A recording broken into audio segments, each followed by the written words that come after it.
All right, I think we can go ahead and get started now. Welcome everyone. Welcome to today's webinar, K through 12 Hands-on Learning, How to Audit Water, Waste, and Energy. My name is Twyla Neely-Strite, and I coordinate the Illinois Green Schools project at Illinois Green Alliance. I want to thank everyone for joining us today to learn more about audits. So you've all been muted upon entry, and we're going to have a Q&A session at the end of the program. So feel free to type any questions into the Q&A button at the bottom of your screen. We will answer them all at the end. If we see questions in the chat, we'll do our best to reach out and ask you to put them into the Q&A instead. So today's event is hosted by the Missouri Gateway Green Building Council, Illinois Green Alliance, and the Environmental Education Association of Illinois. And special thank you to Deborah Rogers Curtis with MGG BC, and Breck Bounds with EEAI for making this event possible. This session is being recorded and will be sent out to all registrants in a follow-up email. You'll also receive a PDF of the slides with links to all of the mentioned resources. And now Deborah and Breck are going to share a little professional development reporting reminder for you all. Hey everybody, thanks for joining us. If you are a teacher from Missouri, welcome. I'm also a former Missouri teacher. As you guys know, Missouri reporting is pretty straightforward. It's actually mostly about what your district wants you to do. So we did include a couple of usually requested items if you are trying to count this for your professional development hours towards your Missouri teaching license. So if you want to take a little screen grab of this, this is also going to be emailed out to you. But just in case your district asks for any of this info for Missouri teachers, here you go on the left. And hello, everyone. If you are an Illinois teacher, our process is a little bit more complicated today. So I am going to drop in the chat. If you were not able to get pre-registered through ISBE, there are instructions here for how to do that if you're here and would like credit and are not pre-registered. If you are already registered, if you know you went through ISBE and got signed up already, then you can just go ahead and sign in using this second link. You should be able to just add your name, your educator number, and your email. And if you are not signed up on this second sheet, I cannot give you credit for today, so please, please do it. And also, I will have to hop off today.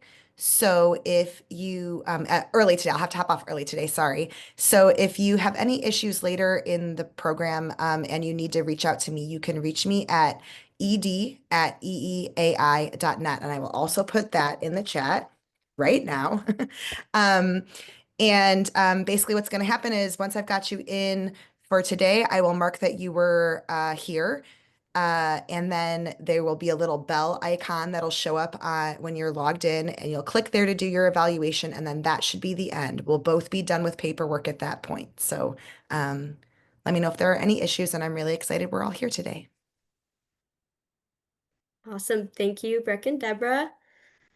So let's jump into it. We're going to introduce our speakers, and then we will get right into the waste, energy, and water audit instruction sections.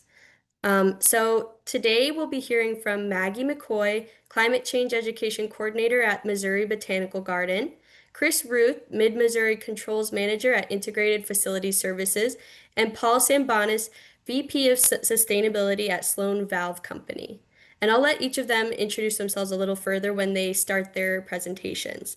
But we're going to get started with waste audits, so I'm going to pass things over to Maggie to take it from here. Thanks, Twyla. So I'm excited that everyone is here today. Again, my name is Maggie McCoy, and I'm the Climate Change Education Coordinator at Missouri Botanical Garden. So a lot of the work I do is with kindergarten through 12th grade schools, working with students and teachers on topics of waste, recycling, composting, stormwater management, energy efficiency, climate change, but also helping teachers develop student action projects around a variety of those different topics. So Doing waste audits is a lot of the work that we do, especially this time of year. So Twyla, go ahead to the next slide. So we're going to talk you through today, and there are some pictures of students doing some waste audits, but how we can do waste audits and how we can think about reducing waste in schools. Next slide. Now, I'm going to ask you this question, not to make you feel any sort of guilt or anything like that, but really I want to challenge us all to think about, if you're not for zero waste, how much waste are you for? And really thinking about the materials and the items that we're bringing into our school buildings and how we're using them before we send them out the door as waste. And really thinking about how can we get the most use out of those items, what's the best use of them, how long are they in our school building, how much are we spending on them, and those types of topics. So really drilling down into how much waste do we actually want to be producing within our schools. Next slide. So for our students, we use a problem-solving framework. We call it the 8-step action plan. And you can apply this to any topic, but we'll use it in the framework of waste today. And this is really similar to other design plans. So if you use something like this already, that's great. This is just the one that we use at the garden. So when we think about waste and helping students walk through action plans and waste audits and those types of topics, we really want to help them develop their own project and their own skills when it comes to problem solving. So we always like to start with awareness, bringing students' attention to the fact that there might be a waste issue, or helping them learn about where their waste is going. We want to learn about the issues with that specific topic. So that might be, how does recycling work within their community? Where is the local landfill and how is it operating and what might be the impacts of it? We want there to be research done, right? And this is a great time to actually bring in that waste audit. We want students to sort of realize what kind of waste is our building actually generating, and then what might we start thinking about as we want to lower it. Players is another really important step. Honestly, this is probably one of my favorites because it's the opportunity you have to connect students with people in the building and grown-ups in the building who they might not normally talk to. So as they're putting together their waste audit, your students might have to talk with your custodial staff or facility staff that are actually helping to throw away that trash or process recycling. And it's a good time to get in touch with them and learn about what is their job and how do they deal with waste and what might be some things that might make their job easier, and how can all of us work together to try and reduce waste in the building. Next slide. And then we've got solutions and action. And we do separate these out because we really want students in that step 5 or that solution step to brainstorm as many solutions as possible. And this is the time to get too creative, to think of maybe off the wall strategies or crazy things that they could do to help reduce waste. And no idea is too big here. It's really a good time to think big and think creatively and try and come up with some really good solutions. That action step is a great time to bring in sort of perspectives from those players that they interviewed. So what might our custodial staff need? What might our administration be thinking about? What might be possible for teachers and students within the building? And starting to narrow down that list of solutions to 1 or 2 that might actually work, given the actual situation within the building and maybe some constraints you might have. Assessment is how you're going to know if that solution's effective. So that could be actually just repeating the waste audit maybe a couple months later after you've implemented a solution and seeing, did it work? And then evaluation is really looking at what are the long-term impacts and success of the project. And I always think this is a nice time for staff to really come in and start help supporting those bigger systems within the school, so that when students graduate or move on, that project doesn't just die, or that program just doesn't go away because that enthusiastic group of students or that one champion teacher left. This is that time to make it a system and really think about how that long-term change can happen. Next slide. And this is just a simpler way of explaining it if you've got younger students, which might just be like understanding the problem, taking action, evaluating, and reflecting. So this is sort of the framework we use as we're thinking about doing waste audits and building out these student action projects. Next slide. And I do highly want to encourage you that if you're thinking about any of these audits today, but especially a waste audit, and I say this at the beginning because I am so guilty of forgetting this step, is to document the process. Remember to take videos and pictures of the experience. Seeing students in action is something that is just absolute gold. People love seeing their students taking action, and it really helps to highlight the work of you and your students. But it's also a really great support piece if you're ever trying to go to a PTA or an administrator or a school board or a grant funder and trying to get more funding or more support or more resources for your project. Students taking on real world problems in picture and video is just absolutely moving. So I highly encourage you to really think about, before you do an audit, how you're going to document it. Next slide. The other thing to think about is some of these questions as you're leading up to it. So these are just some that I would reflect upon, which is thinking about how much time do you have, right? How long will the students have to work? Are you like in a elementary classroom where you have your students for the whole day and you can be really flexible with timing other than your specials? Or maybe are you in a middle school where you have a block and like you only get students for a certain amount of time and you have to squeeze it into that time frame? How often is trash and recycling picked up in the school? And also, like, when is it picked up? So trying to time it so that like all the trash hasn't just left the school when you've planned to do your waste audit. And then thinking about, again, when is most waste generated within the school building, and how can you time your waste audit to sort of be in line with that? Again, thinking about those key players. How many students are going to be involved? Are you going to need permission slips for them? Are you going to need permission from an administrator to do this? And who needs to be involved in the cleanup? This is a good stage to bring in that custodial staff and make sure that they know you're going to be going through trash, and that you also know the best place to put that trash at the end of your waste audit, so that you're working with them and not making things harder for the custodial staff. Materials. So what sort of supplies are you going to need? Are you going to need to have a scale that you're going to need to bring in? Are you going to use bins? What kind of sample size are you looking at? Are you looking at every classroom in your building? Are you picking one hallway? Are you just picking the lunchroom? And then what is your focus? So does your green team have an interest or a focus? Do your students have a particular interest? And how can you tailor your waste audit to those things? So with that said, next slide. Depending on how you answer these questions, these different types of audits might be good for you to think about. And then at the end of this, we'll have a link to sort of how you might do all these different types of audits, and like sheets for recording data and procedures and all of that kind of stuff that you might need to do this. You could do a whole school audit where you're taking samples from sort of everywhere and really looking at system chains on a big level. You could do a classroom survey, which is where students might go around to each classroom and like peer in the bins and see what's there and then make some notes. So they're not actually getting their hands dirty and digging through things, but it does mean that you're tying the trash that you're seeing to a specific room. So maybe you've got a teacher or a teacher's lounge in the building that's having trouble getting stuff sorted right. And so this lets you tie it to place really well. We have an assessment survey, which really goes also into the purchasing side of things and what kind of materials you're using, and really trying to look at sort of the whole system of material within your building, not just how it's exiting the building and what it looks like as it gets to waste. You can also focus on food waste specifically. So thinking about what kind of food are you throwing away in the classroom or in the cafeteria?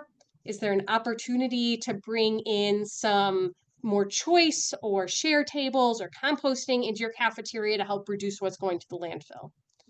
Or you can look at single-use plastic, which is something that people have been asking us for more and more, and thinking about how can you reduce single-use plastic within your building. Next slide. So a classroom survey, and this is sort of like just a screenshot of the survey, but again, you will have a link to a copy of it.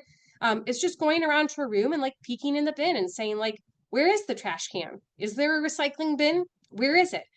What kind of items are we seeing in that bin? And are they the correct items? And just really doing a quick survey. And students can do this. I've seen teachers give students iPads before, and they've taken pictures of each of these, or they've gone around with a sheet and just checked off boxes and really sort of dug into what materials in each of the bins. Next slide. This is that assessment survey. And so again, this is really going to go into like, who is your waste hauler? What kind of bins do you have? How much are you paying for your service? What kind of materials are we seeing in our dumpsters? Next slide. What is the volume of the waste we're producing every day? What kind of items are we recycling? What materials do we even collect? So all of that stuff is going to be in there. Next slide. Looking at our composting and cafeteria, what are we doing for yard waste? Is breakfast available in the morning? How many students are getting it? Who's using lunch? What are our plates and bowls made out of? All of these types of things. Next slide. And then also looking at sort of like what other issues and actions you might want to take. So this one, again, is really comprehensive. I know with some middle school and high schools, students that we've worked with previously, a teacher might actually break up these different sections and put groups in charge of each chunk of it so that each group can go do a part of the survey and then come back together and actually put it together and look at it overall. But it's a really good look at sort of like the purchasing side and the waste side of things to really look at how you reduce waste first instead of just looking at that recycling side of things. Next slide. But a lot of people like to dig through trash. And so if you want to do a full-on waste audit and dig through trash, we really like this style where you can get out tarps and have bins that are labeled with different categories.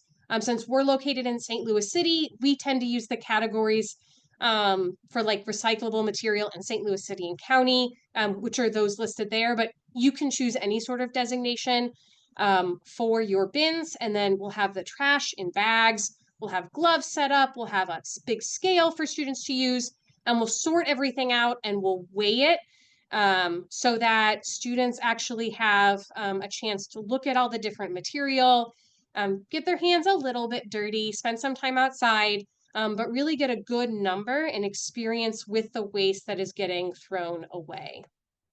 Next slide. Some things to think about if you're doing a sorting waste audit, meaning you're going to dump all the trash out and have students go through it.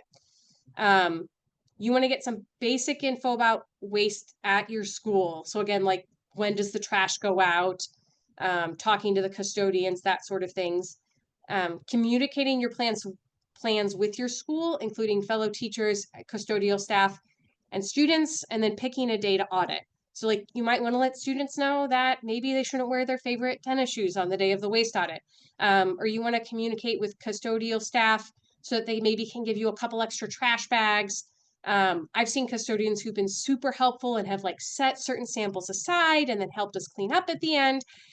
So really trying to figure out who at your school can help support you and getting ahead of that.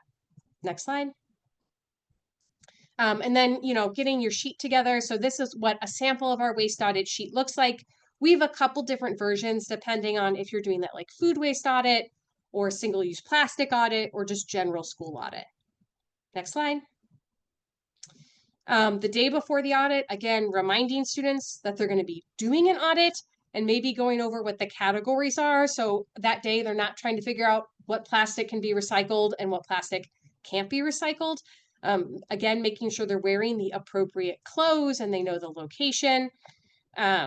Reviewing the process with them so everybody knows what their job is and what the role is and what to expect.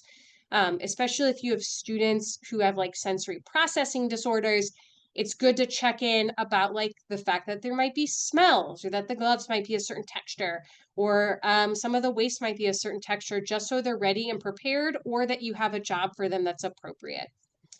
If you will be doing a cafeteria audit, I highly, highly, highly suggest having one bin in the cafeteria that's just for food waste and wet waste, and then one container that's for dry waste. So things like plates, utensils, anything like that, and having a person standing there directing people at lunch on where to put what and not just putting up signs. It's really challenging for a lot of students to sort through the wet waste from a cafeteria audit. So having that already separated so you can just weigh out the food waste and then just sort of sort through plates and things like that is really important. I've done waste audits on like fried fish day with tartar sauce. I've done after breakfast with pancakes and syrup and milk and yogurt all in the bin. So like we've done it. But I would like to save you from having to go through that. So just separate those ahead of time if you're doing stuff in the cafeteria. Next slide. And the day of the audit, again, reviewing those safety instructions and the data sheet with your students, making sure you set up the audit area. I highly recommend doing it outside if at all possible. Making sure every student knows where they're throwing what stuff, and then weighing and recording the data for the amount for each category. And then you can use that data however you want. So you'll want to analyze it and look at it, look at what categories are highest, were there any surprises? And this is when your students can start dreaming about what might a project look like. Next slide. So I just want to give one example of a project, and I'm going to pick Bridgeway Elementary, not only because this is a school I personally got to work with, the teacher who helped to lead this project was fabulous, but they actually just became a national green ribbon school, and they, did a lot of work early on with waste audits and things like that. So you can start small and work your way all the way up to green ribbon, like Bridgeway Elementary did. So they had students in their club, which was like a service club called K-Kids. And part of what they really wanted to focus on was reducing waste in the school. And so one of the projects they did was actually conducting a recycling audit of the classroom bin. So you can see these are some of their students going around, and they're just taking pictures of what's in the bin. So a lot of the data that they got was actually just from those surveys of walking around the building.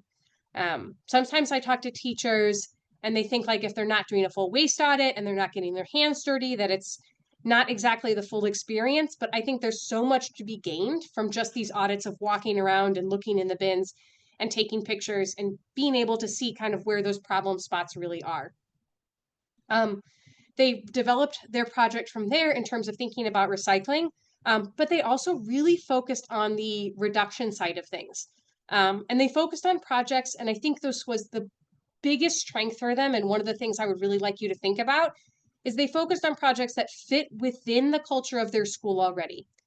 So while they did have like a handful of initiatives that might have been new, a lot of what they did was tweak existing programs to be less wasteful. So they used to have, say, like a clothing drive in the winter. They made it, tweaked it so it could be a gently used clothing drive. So if like kids had grown out of their coats, but the coat still looked pretty good, or maybe like a parent was done with the coat and they didn't want it anymore, but it was still in good shape, those coats could be donated, and really brought awareness to sort of like fast fashion and the waste that comes from sort of like the textile industry. So they really looked at that. They always sponsored a movie night where they raised money for the community. And instead of selling snacks in single-use containers, they tried to focus on using reusable containers. So I think they really took a lot of what made Bridgeway, but just threw away less. And so I want you to think about kind of like what makes your school, and what are some of those things that are really part of the fabric of it, and how can you start thinking about tweaking those to make less waste so they still fit with and feel like the character of your school. Next slide. And just some ideas that, we've had people work on or think about after they've done an audit, which might be like food waste reduction. So thinking about, can you put together a shared table? Can you look at composting a little bit of food? What might be those options for you? Looking at eliminating styrofoam. So the school pictured there with all those big styrofoam bags, they actually brought some of those pictures to a board meeting for their school board and show them how much styrofoam was being thrown away. And that's one of the ways they leveraged getting reusable trays within their school building. Thinking about how to handle the end of school year clean out when everyone is dashing out of the building as quickly as possible because they cannot wait for summer and so much ends up in the landfill. How can you set up systems in advance so it's easy to collect material that's still good that could potentially be used the next year.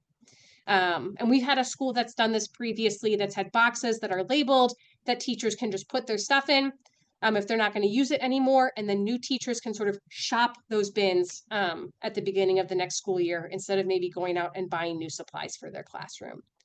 Next slide. Resources. If you really are thinking about trying to reduce single-use plastic within your school building, we recommend checking out plastic-free restaurants.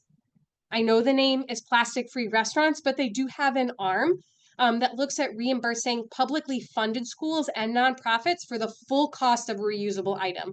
If you're a private school, I just think the reimbursement is a little bit different. But if you really are looking at replacing like styrofoam or plastic utensils with reusable items, this is a way that you can get some grant funding in order to do that. So I would check them out.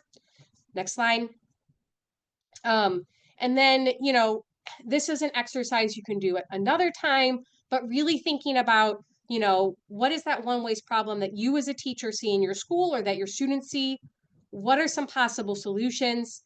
And then what are maybe some barriers to the solutions and what are ways you can overcome them? And really start thinking about how you can build a project that's going to work well for your school and your students. Next slide.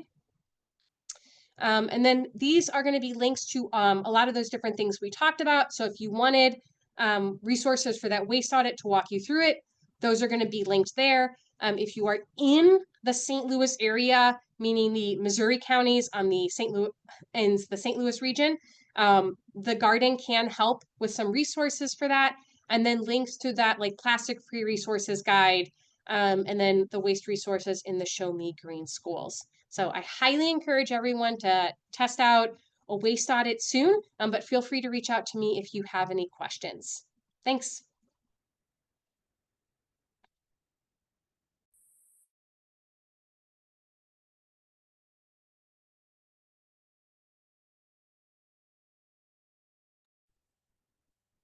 All right, here we go. Let's talk about energy audits. So my name is Chris Ruth. I work for Integrated Facility Services. We're a contractor, a mechanical contractor based in St. Louis. We serve all of Missouri, Illinois. We do a lot of work with schools. It's actually our biggest vertical market is K through 12, so we've got a lot of experience working in the educational space. I'm really excited to have recently celebrated my 20th anniversary with Integrated Facility Services, working in our building automation and energy management division. I design building automation systems and energy management systems that help people to reduce their energy consumption. And so we're going to talk about energy audits. Energy audits, a big part of the energy audit itself is really there's a lot of math and a lot of engineering that goes into it. So most energy audits are conducted by professional engineers, PEs, in order to make sure that all of the calculations and everything are being done accurately. So we'll talk about what all goes into an energy audit, just as kind of a frame of reference. But we do want to make sure that that what we're providing is something that can be applied in schools as well. So we'll talk about sort of the eye test of energy audits and how you can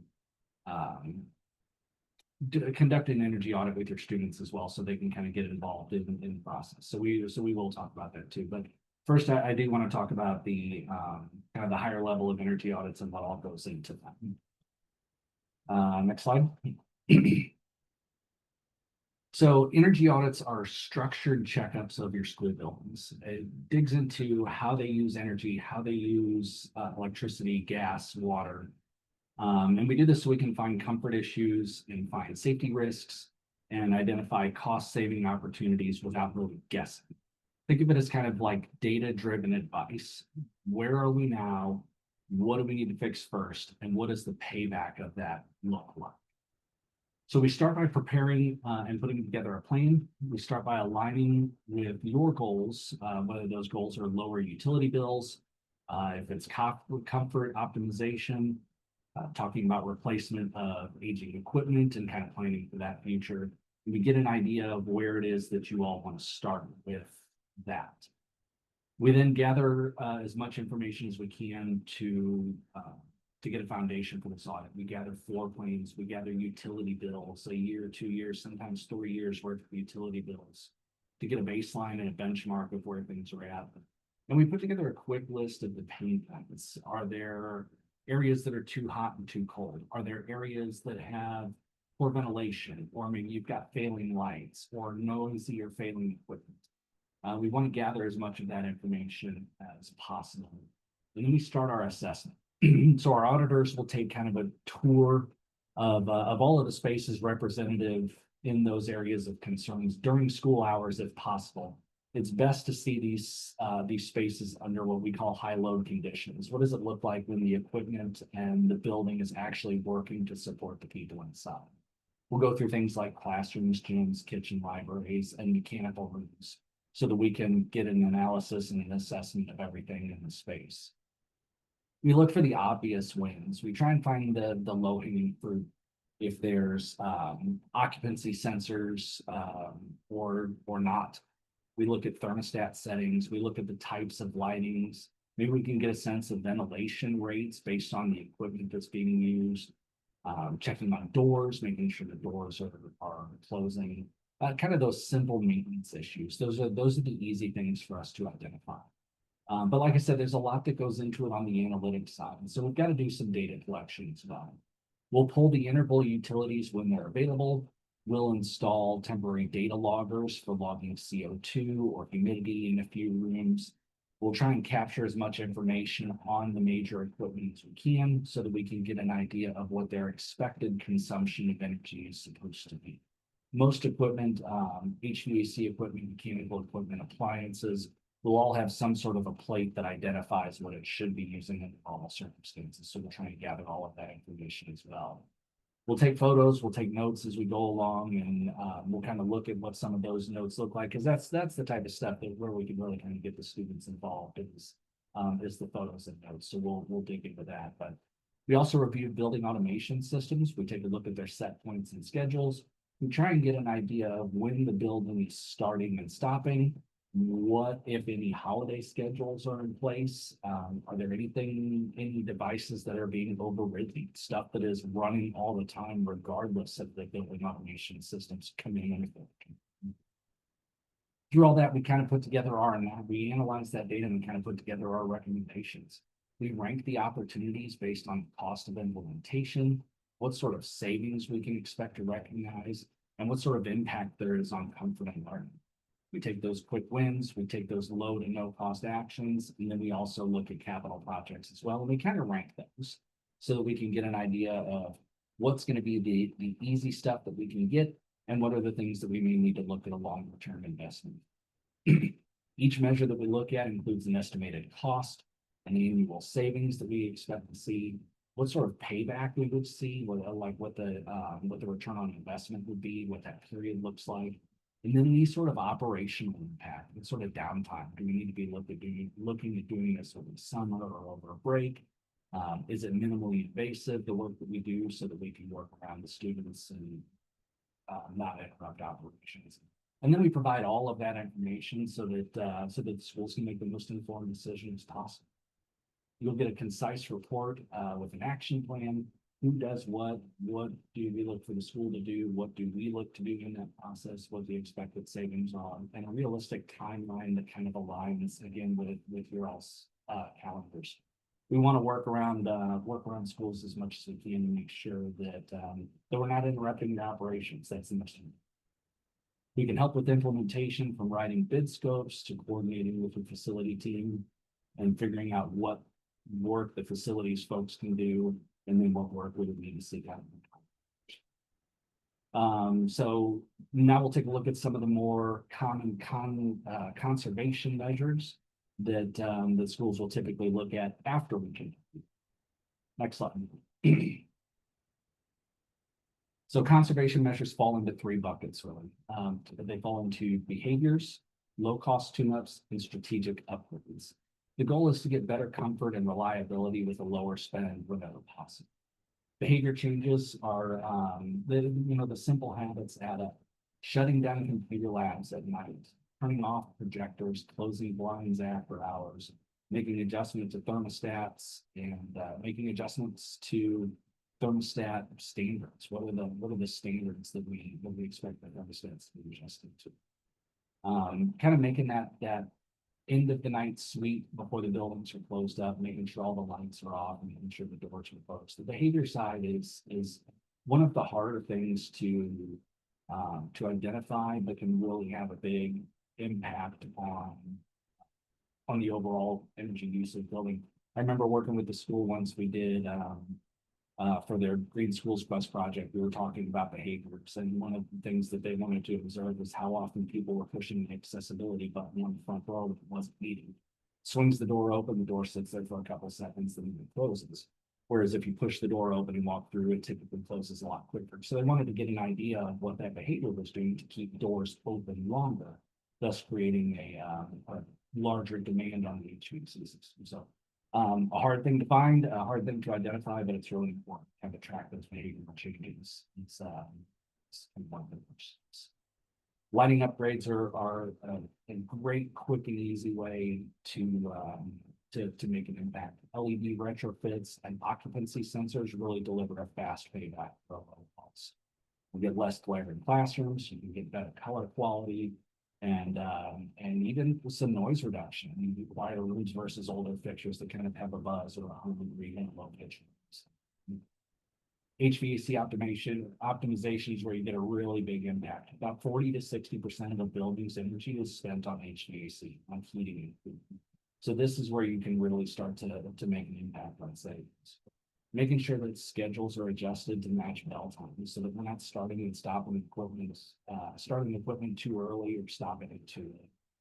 Fixing issues with simultaneous heating and cooling, where both of those are being done at the same time, sometimes in the same space. It happens more often than you would think. And verifying that all ventilation standards are being met. That we're getting enough ventilation to meet the requirements, but not so much ventilation that we're wasting energy conditioning air that we don't necessarily need. Replacing failed old pneumatic controls, old thermostats, and adding more advanced automation components to the HVAC equipment. This allows us to do things like demand controlled ventilation, where again, we only bring in the ventilation that's needed instead of the old practice of bringing in 10 to 15% outside air that all has to be conditioned. If we don't have the demand for that, then we don't bring in that much air. So we can apply that with a more advanced system. And the maintenance side of things, cleaning coils, cleaning filters to make sure that the air quality stays high and that the equipment stays efficient. Smart energy management, upgrading to building automation systems that will have enforced schedules that will reset temperatures when spaces are empty. So thinking about resets in your place of residence, if and comfort is all relative, right? So everybody's comfort level is different. But let's say if 72 is comfortable and it's 100 degrees outside, 74 probably feels fine.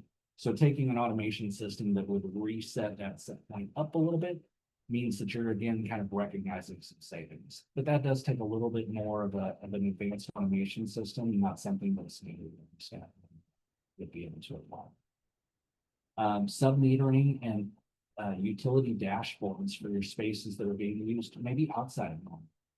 Maybe your gyms are being rented or being used in the community, kitchens, theaters, that sort of thing. This gives you a chance to kind of see where the energy goes and kind of target those bigger spaces. Putting out some educational programs, turning efficiency into learning opportunities. Maybe you have a student energy team, or maybe you can do tie-ins with your STEM curriculum, poster campaigns, anything like that that kind of puts that information out there and makes it more visible instead of just being kind of a promise. A lot of energy, once you get past the obvious stuff, a lot of energy consumption and a lot of audits is very invisible.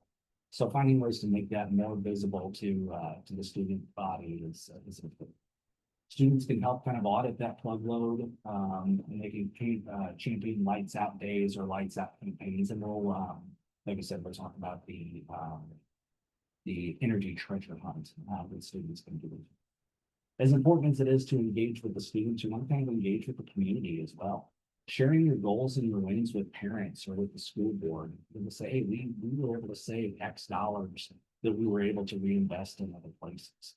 A lot of times, utilities in schools, the spend on utilities is second only to payroll. So there's a lot of money that's going into utilities.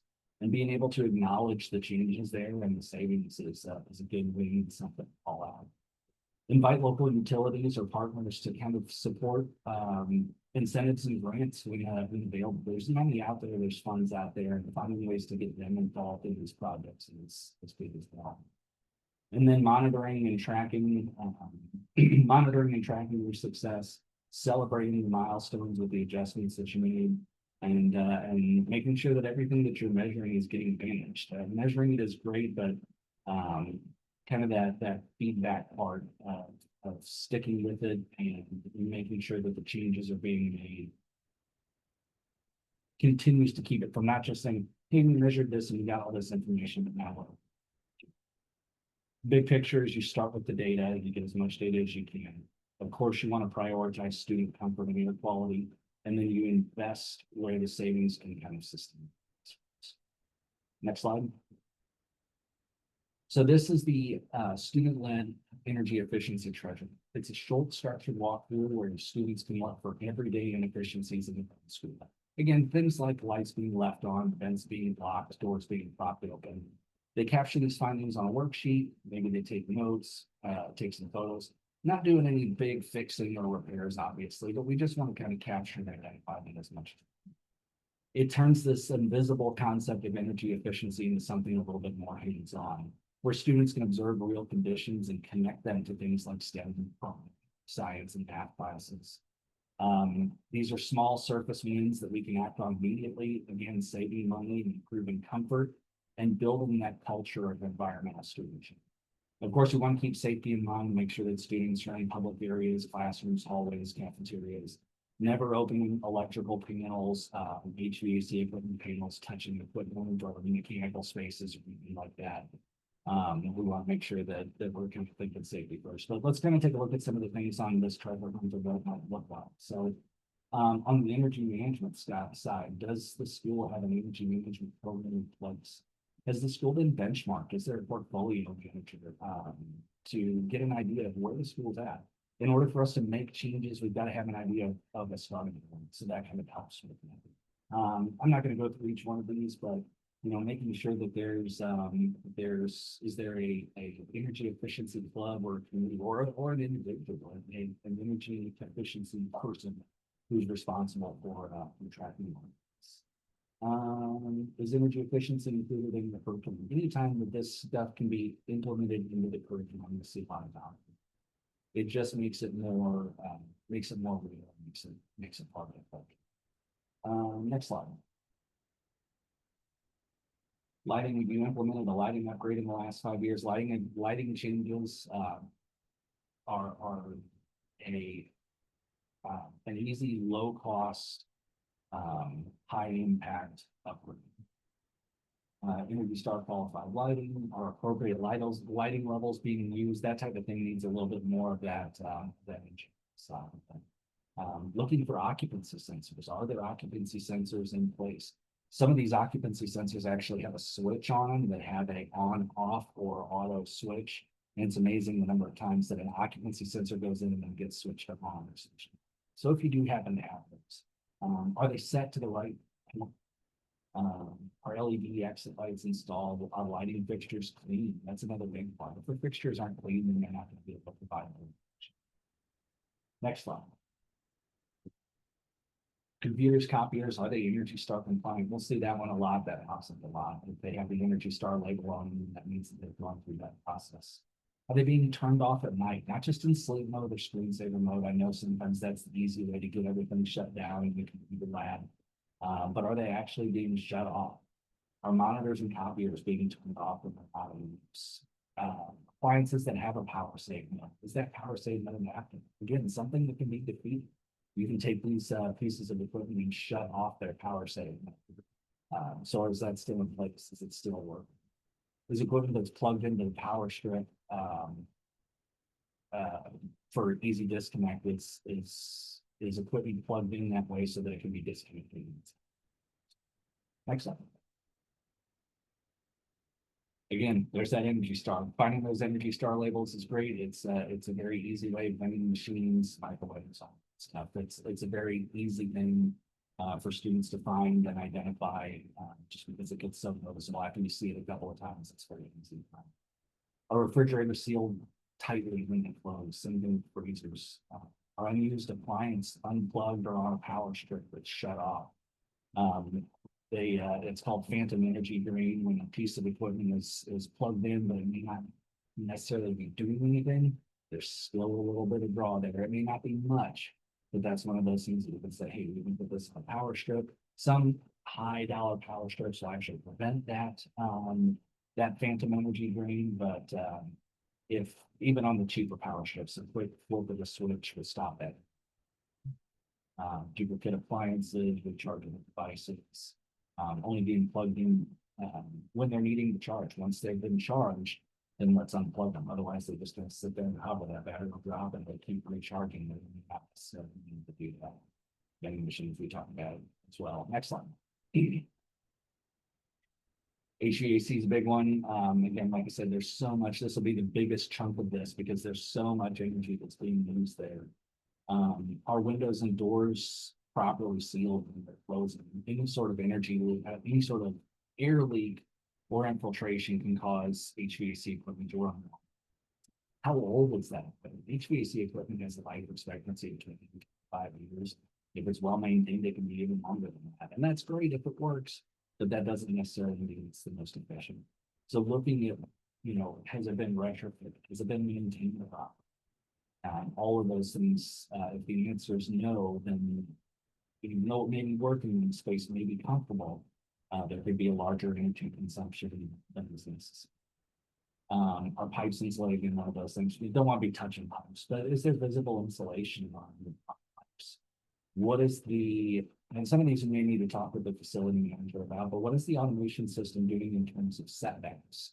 So an occupied temperature set point during the day is great, but after hours, we don't need to be chasing 72 degrees. We could let the space drip up to 80 degrees after hours, just so as long as it doesn't get so far away that we can pull it back down before the next occupancy cycle the next day. But we can allow that to drip.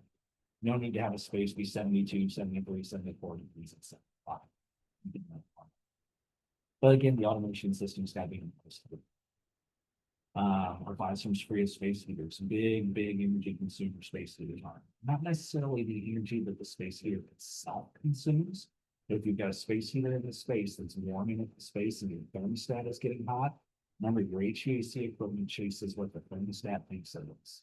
If you got a space heater that's cooking the thermostat, your HVAC system is going to be running a lot of cool air to try and overcome that space, create this cycle of heat being generated and then trying to clear it. So you'll be spending more energy on your HVAC system, not necessarily the energy with your space. Is there a building automation system in place? And are there trends of data? Having information that you're measuring but not looking into or actively studying is great. It's great to have the information, but in order for us to really audit what's being done, we've got to be able to find that. So talk with the facility manager and see, hey, what kind of trend logs are available from our automation system? Some of that'll get overly technical, but there is some easy stuff to be able to see. Being able to look at those temperatures, you can look at the trend log of a classroom and say, hey, what is my space temperature during the day? And then what is that space temperature after hours? At 4 or 5 o'clock, I should see that space temperature depending on the time of year. I should see that space temperature drift a little. Maybe get a little bit warmer. If it's warm outside, get a little bit cooler. Not this time of year, we should see the spaces. Those trend logs can go a long way for you to be able to kind of see what's exactly happening and not. Next slide. So questions to kind of discuss with the students. What were the problems that you identified? Well, let's review this checklist. What were the behaviors that you identified? Were there lights being left on? Were there doors being propped open? Kind of a great follow-up question to this trend. Recording trends that you noticed about energy efficiency problems in your school. What are they mostly related to lighting? Did one area of your school have more problems than the other? Did you see parts of the building where maybe there's a renovation or an addition to it? Say the older part of the building is fine, but the newer part we see more lights than them, or vice versa. What surprised you? Where should we go from here? What changes do we think we can make low cost that'll have an impact? And what's one reasonable request that you want to ask the school or district to take on to improve our energy? Some of that stuff, especially when it relates to the HVAC side, there's some low cost changes to be made, but a lot of times there is a bit of an investment. But again, when we're thinking 40 to 60% of a building's energy use is for heating and cooling, the investments typically have a larger impact, and we can recognize a good payback. Next slide.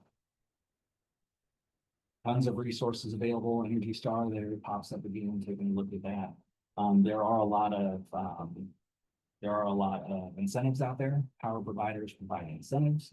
There are ESCO partners out there that can provide those incentives as well. We see some resources on there. All of this will be available on the fall video. You see that. I think there's another page of slides after resources after this on each slide.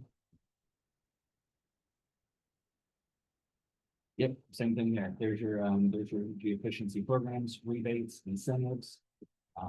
So there's a lot of that out there. I encourage you to take a look at this and see what sort of incentives are out there. There is funding available for those higher dollar projects, lighting project incentives, HVAC projects, building automation projects.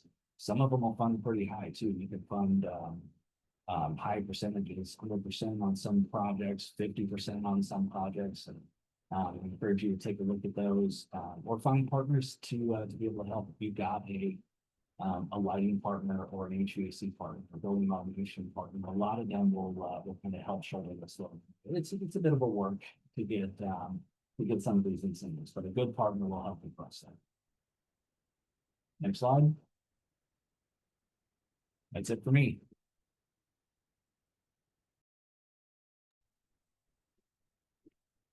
Thanks, Chris. And hello, everyone. My name is Paul Simenis. I'm the Vice President of Sustainability at a company called Sloan. Sloan is a plumbing manufacturer. We made the flushometer and flush valves. I also teach and research at the University of Illinois Chicago.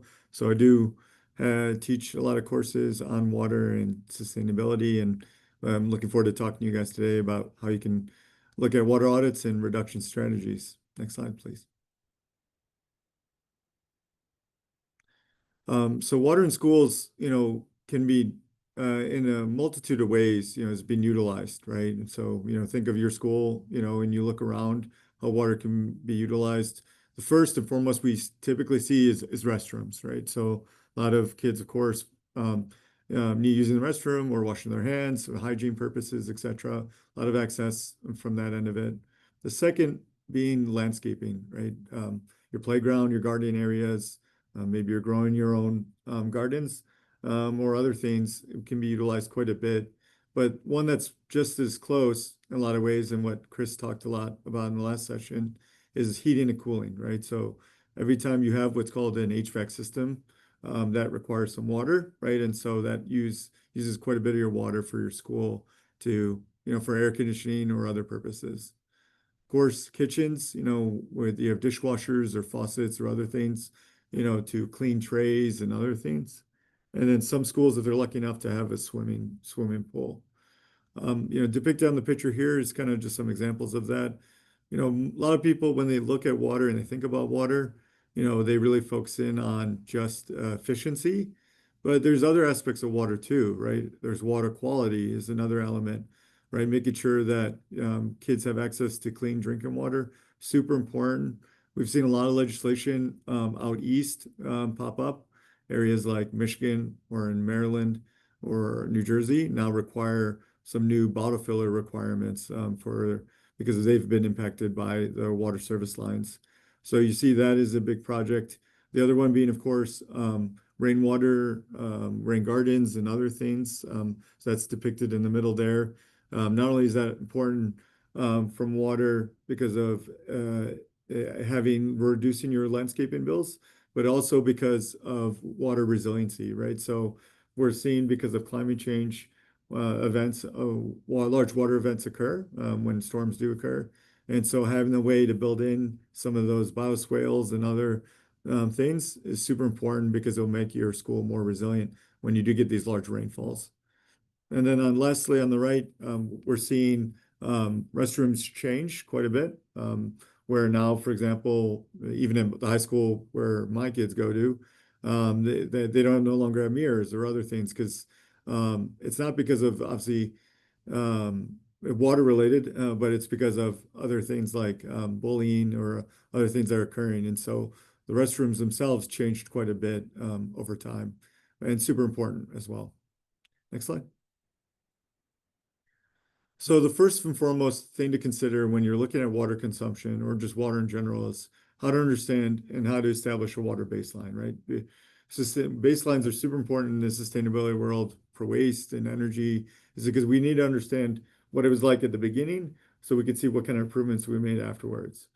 So, we encourage people to talk to, your district, talk to your facilities management team, your administrators, understand how are they tracking in their water usage, right? Obviously, we're talking a lot about big projects, but water, it's also the ongoing detection and evaluation of water. Sometimes when we see spikes of water, it's typically because of there's a leak that's occurring or something else. So, you need to understand what are your water utility bills look like, and see what you can do to understand those, and create a tracker if it doesn't exist and see trends over time. And because sometimes water is seasonal as well, right? So sometimes because of landscaping, as we mentioned, we'll see a spike in the warm months and then obviously a water reduction in the winter months. And then we want to see how does that change over time throughout the days and high usage months, so that way we can understand what changes we can make or what projects we can develop with school administrators as well. Next slide. So as you identify your water can be utilized in different ways. One example we call is potable water. So this is potable water is obviously used for and certified for human consumption. So these are your bottle filler stations or your water fountains or other things where you're typically gathering water for schools. Then there's non-potable water, right? This is example of that, of course, is like flushing your toilets or other things that's obviously not for direct water consumption. And then there's opportunities to use an on-site alternative water systems. So collecting rainwater is probably the most common example. We've done that at schools that I work with a lot. There's also gray water, which is, as I mentioned, this is collecting from your HVAC system or other things. And maybe instead of going flushing down the drain right away, you can utilize it a second time on site for maybe non-potable usages or other things as well.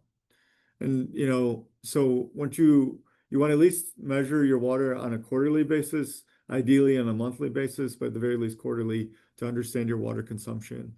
And then there's these sample trackers that you can utilize to do this. If, for example, if you don't have access to the bills, how to actually read a water meter, right? And what does that look like? And how do you measure that and take it down? And these are great tools that are developed by the US EPA.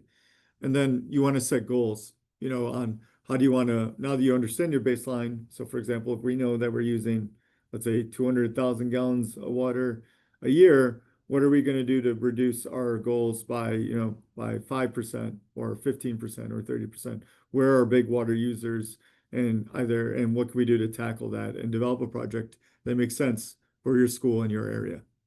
Next slide. And as the previous speakers spoke to, some of it is just education, of course, right? We can put signs up, to remind students, to turn off the taps as soon as they wash their hands. If you have manual faucets, start a communication campaign to educate your school and community on water saving techniques. And it's a lot of the things, the reason why I got into sustainability actually was someone coming into my middle school and talking about sustainability, renewable and non-renewable energy and other things as well. What's great about when you educate them about water usage, they're going to take these ideas and they're going to bring them at home as well. And so it's going to improve your community as a whole. And there's ways that obviously if you can purchase products, things to consider, just like Energy Star, there's what's called Water Sense. And these are the more products that have achieved a certain certification that we know use less water than, let's say, traditional products. In the cafeteria, things to consider, using reusable trays, wash in full dishwasher rather than hand washing or scraping off into a compost bin.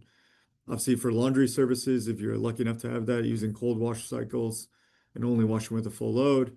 And then, talking to your maintenance and encouraging them to make improvements to your HVAC system. Of course, you as a school system can only do as much as you can as educators, but your maintenance staff have access to other things that they can do to make large impacts. And what can we do to collaborate and work together with them?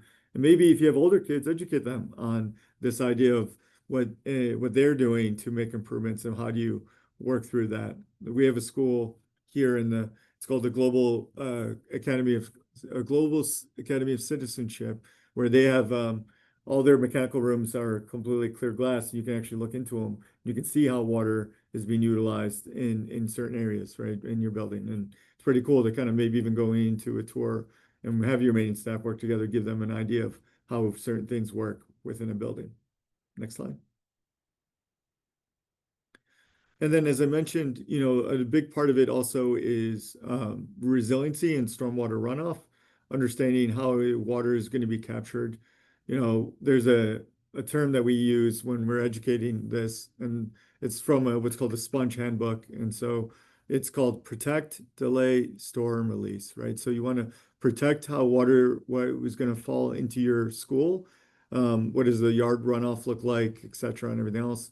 You can see what you can do to delay it from going straight into the stormwater infrastructure. And you can be done this through vegetation, natural landscaping, et cetera. And then, of course, if you can store it in some kind of way, like rainwater barrels or other things, and then release it in more of a timed manner, right, as part of that. And this is an image to help show not only can you look at schools, but how to consider this at home and roadways or even creeks. One of the questions we received was, going to a field trip and clean up contaminants in a creek. That's super important. As I mentioned, water quality is something that people don't consider as much. And not only can you obviously do a good thing about cleaning up near a creek you can learn about the ecosystem and the ecology of the creek in the area as well. Next slide. So using native plants for landscaping obviously requires minimal watering. And again, it's a great thing for biology classes to learn about what was naturally there in the first place. Using water catchment systems like rain barrels or water sense irrigation methods, a lot of smart technology exists now. So for example, where you can actually make sure if it's not implemented already, where it's actually tied to weather systems. So for example, it can know like, hey, it rained today, so it's not going to set the sprinkler off because you can skip that that watering for that day. It's come a long way with this water smart landscaping for your grounds. And you can do it also using mulch to provide protective layers for plants or some of the more of the things that you can minimize steep slopes so that it doesn't become a source of erosion, and then group similar plants together into what we call hydro zones, so your watering is more efficient. And then, of course, the groundskeepers can raise their lawnmower height and eliminate fertilizer. We're seeing a lot of impacts especially in the Illinois and Missouri area, where a lot of those fertilizers are getting washed away into the Mississippi, and then ultimately making it down to the Gulf of Mexico or America now. Next slide. So again, it's a pretty stormwater is super important. There's a lot of links here. I encourage you guys to take a look at if you're looking to build lesson plans, understanding the basics and what pollution management strategies you have. There are different lesson plans that you can build for obviously younger kids, all as young as grade 3, all the way up to grade 12. A lot of really great, intriguing stuff.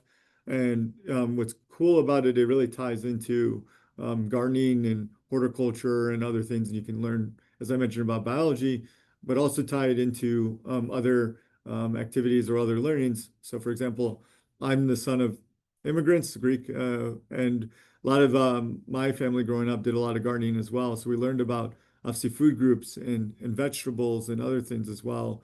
And so you can tie a lot of these activities into some of those learnings, right, from that perspective. Next slide. So we're going to go through quick on some of the steps of conducting a water audit. The first step, of course, is determining your audit scope, right? So I like to think of it as like a scavenger hunt, working with schools, where they use water. And here's some examples on the right. If you have an art lab, obviously you're using water for paints or other things, cooking classes, for maybe older heating and cooling systems, all commercial buildings and schools included have some type of way to heat and cool their buildings. We talked about landscaped areas, locker rooms, etc.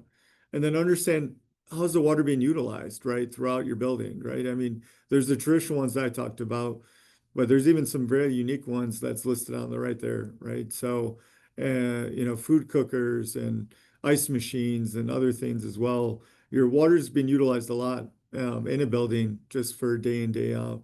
And there's things that you can do that you can move away from, right? So for example, I'll give you an example in irrigation where you have your traditional sprinklers, you can move to what's called drip irrigation, where you have a special hose where it has a little more drops of water. It's watering at this exact area that you need it instead of spraying water and wasting water in a lot of ways. So having the kids go out, take photos, as we saw in the first presentation, of like using their school iPads or other activities, and having them identify how water is being utilized is a great activity for all ages. Next slide.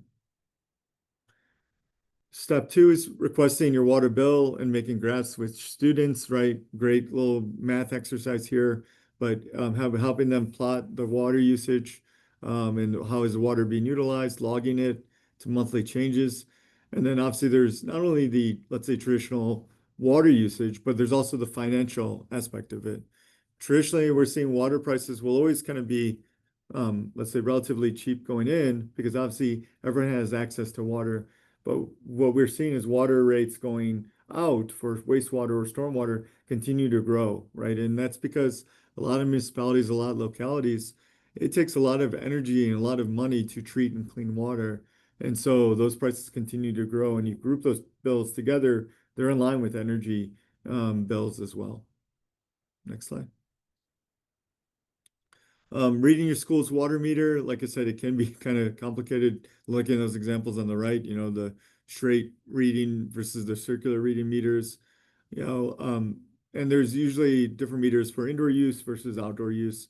So setting up a schedule to read the water meters once a day, at least two times a week, and then logging those graphs and your results, super important, super fun to do, and it's a good way to help students understand how to read these type of meters. And then obviously, as I mentioned, then you can also see as these fluctuate, helping them understand why are we seeing fluctuations? Is this something that's seasonal that we're expected to see? Or is this something that we're having a leak and there's something that's going wrong, right? And we need to work with our maintenance team to understand there's something that we need to be doing differently. Next slide. So measure the rate of flow for each of your fixtures within your project scope. So you can actually go to a, let's say, individual faucet, turn on the water to a normal flow, place that bucket under the flow and use a start and stopwatch. It's a good little science exercise, right? To understand like, okay, when it reaches the 1 gallon, then you can record your time and then divide that by 60 to determine your flow rate in gallons per minute. And so that's really great to see, to say like, hey, wow, this is now how we measured flow rate going through a pipe, through a faucet, and then checking fixtures for leaks. So placing a measuring cup under a leak and starting the stopwatch.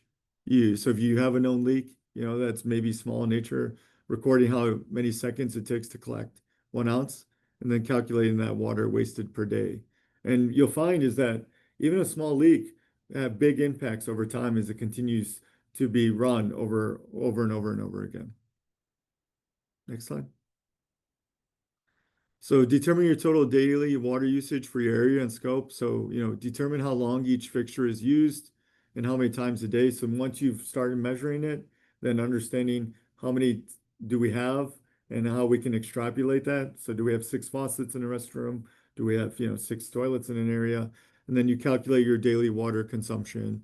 And then you can see then, hey, here's your total daily water usage, right? And what people will find and what you'll be shocked about when kids do this in their school, or if you have them do it even at home as a homework assignment, that they start realize that, hey, I have a large impact. I utilize water a lot, not only for consumption, but just for brushing my teeth or in the shower and everything else. And then it will become super important to them to understand, like, hey, what can I do then to reduce my impacts? For example, maybe not leave the water running while I'm brushing my teeth the whole time, right? Like just turning on and off when I need it. Next slide. So step 6, optional, you can talk to your school irrigation system, if you can get out the outdoor activities. And then step 7, write up your report and convey relevant topics, right?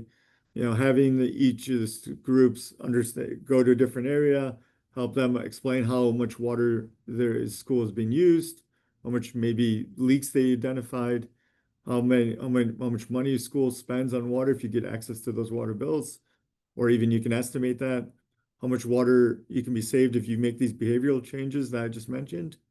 How much water can be saved by just, of course, installing water efficient fixtures, right? So Sloan, that's obviously our wheelhouse, where, for example, we have a flush valve where it's 1.6 gallons per flush. You can put in something that's 1.1 or even lower gallons per flush, and using that difference in math, and then hopefully then working together with organizations or your school administration, conveying the need of that huge impacts that will have on your water usage. And that would be some of the recommendations you can make about reducing water waste, and having graphs and pictures and other things and keeping a log of all that. Next slide. So this is the one I just described in the previous slides, is kind of from an example from Carleton College. It's a 7-step water audit, and one I really appreciate. Of course, but there's others like New England Waterworks Association's water audit classroom module. Feel free to click on that as well. Next slide. I think that's it for my part of the presentation. Really appreciate your time and look forward to any questions.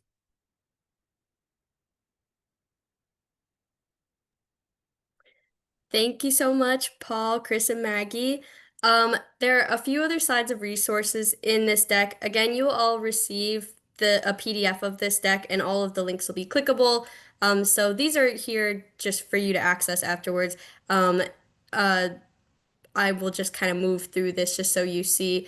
These are other examples of portfolio managers.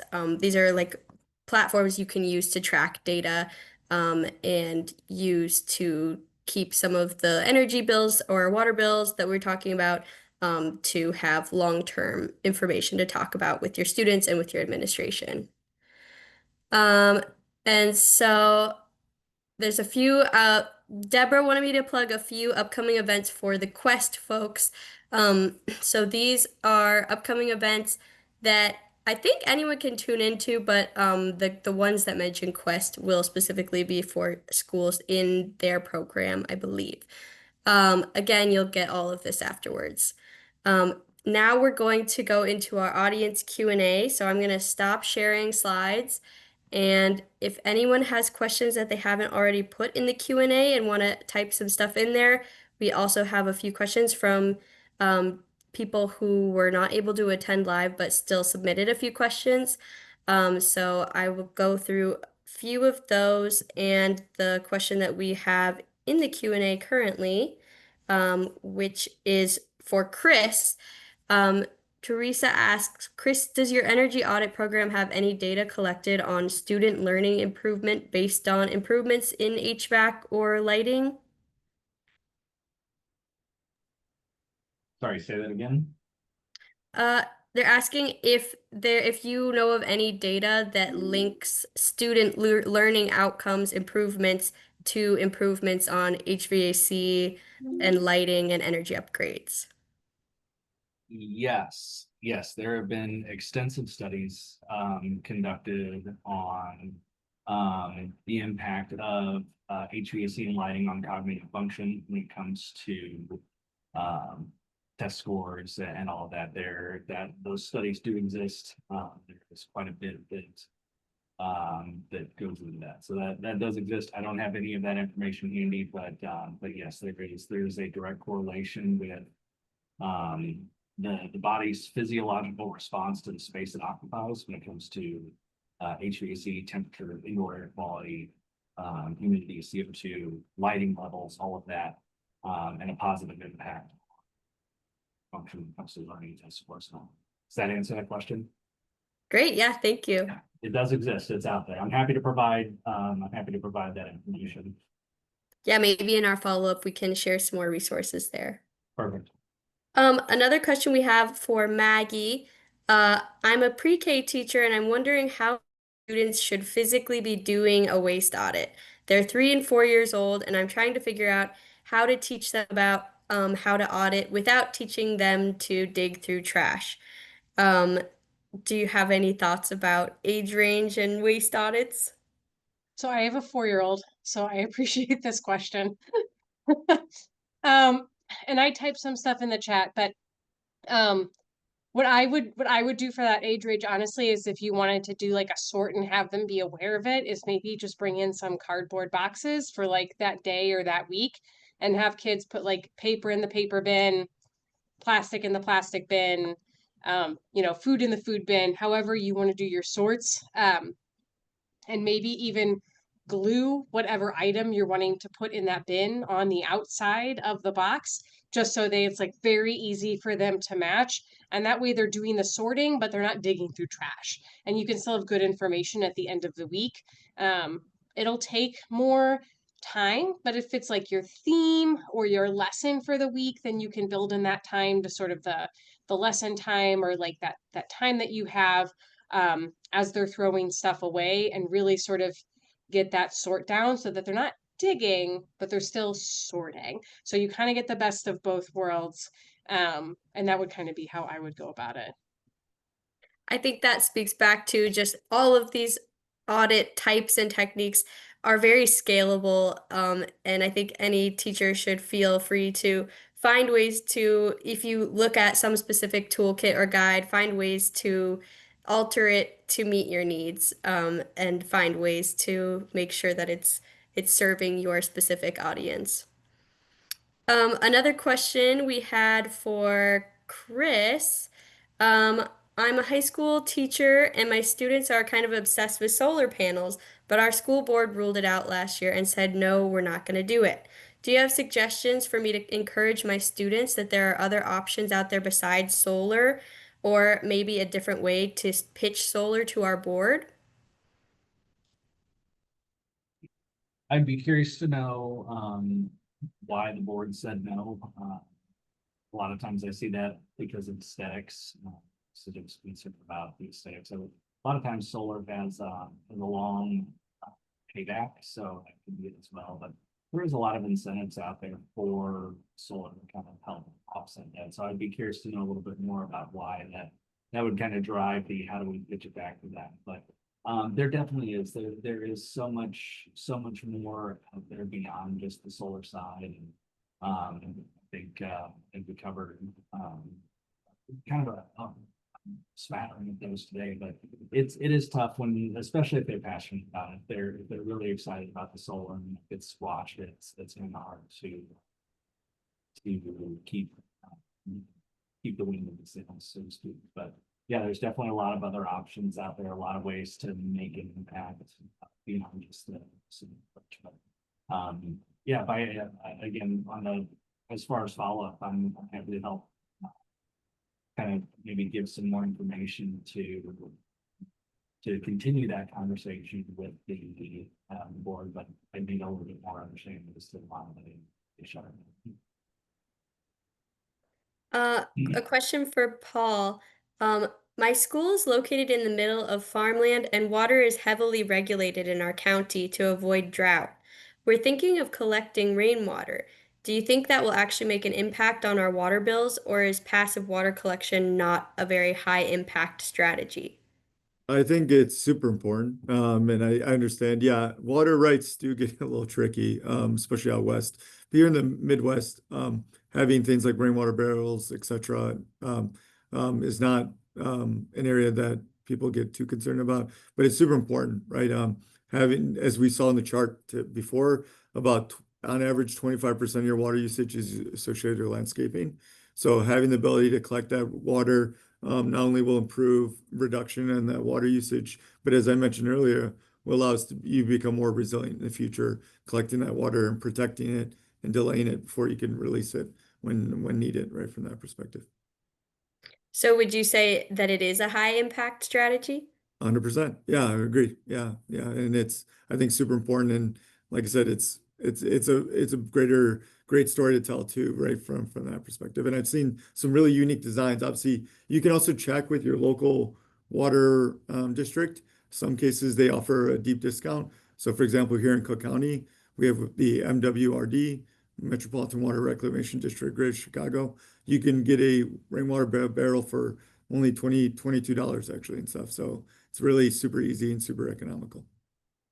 Great, thank you. Another question for Maggie. My school's waste company no longer provides recycling services. Any idea of how to convince district to get another company to provide recycling, or maybe some ways for us to reduce our waste from the beginning before we even need recycling? Yeah, so that's a really good question. And we've worked with some school districts where this has been the case. So like I have a couple of questions first, which I know can't be answered, but there are some districts, especially in rural areas, where there might not be another easy hauler. And that's a challenging situation, and it just might not be within your scope at that point, in order to get like recycling at the school.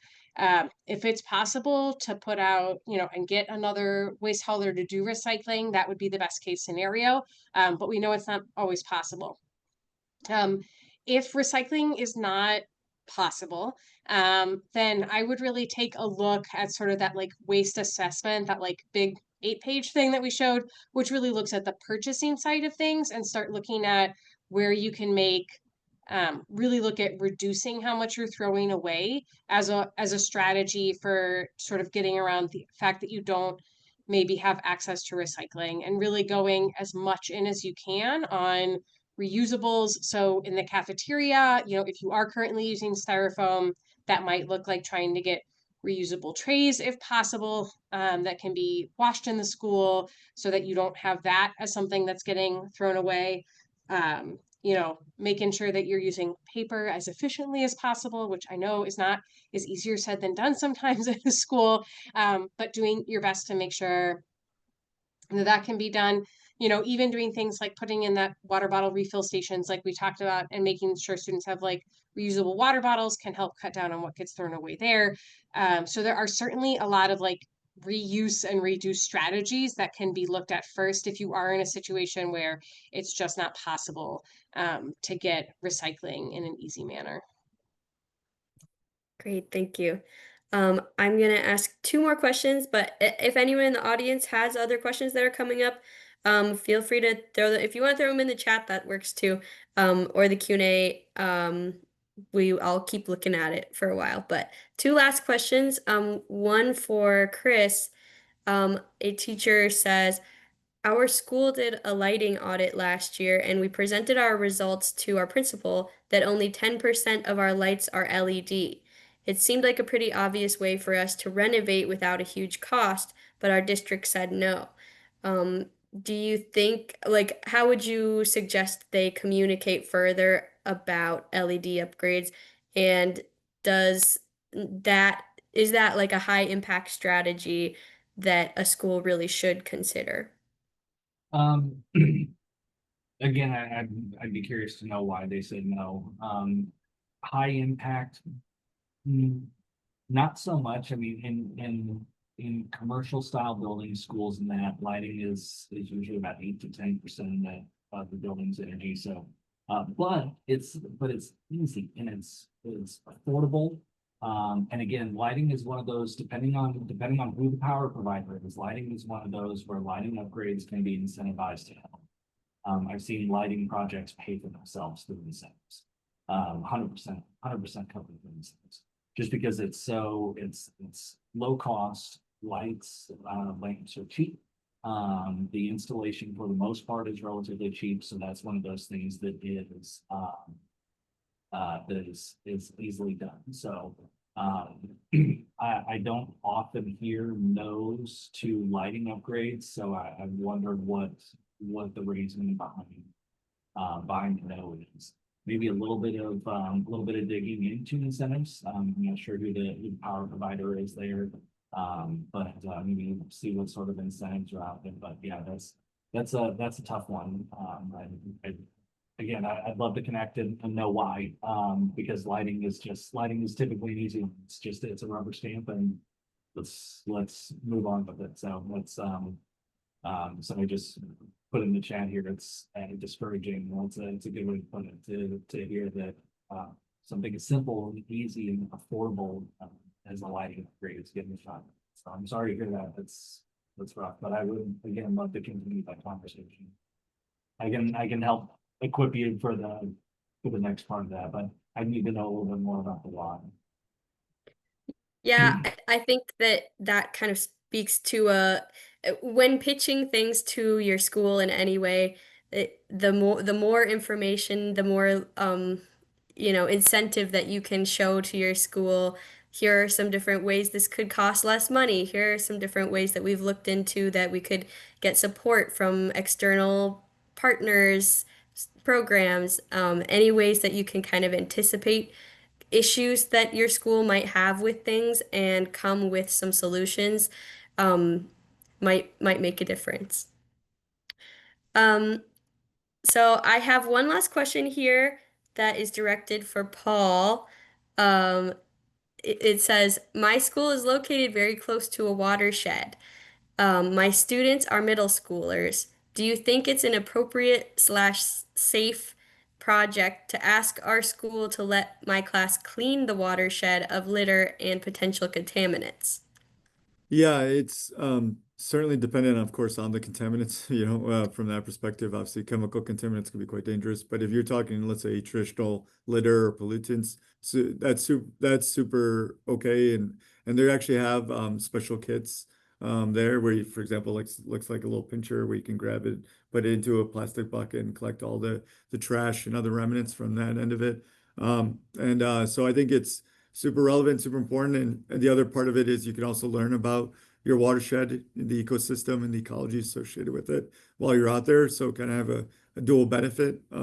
From that perspective, I actually did something similar when I was in high school. It was a really great exercise from that perspective, because then not only did we do a good deed, but we also learned about something new about the nature in our area. Awesome. Thank you to all of our speakers for sharing your expertise. And thank you to everyone who tuned in today. Again, we'll be sending the recording of this out to you all, and the slides as a PDF with all those links. And we will also be doing the clock hours reporting for anyone who requests that, based on your putting your name on that document that was shared in the chat earlier. Um, so this is the last opportunity to throw your name into that. I'll try to put that at the bottom of the chat again here really quickly. Um, just so that it's at the bottom for anyone who might need it. But again, thank you all, and we will follow up with some more resources. Have a great night, everybody.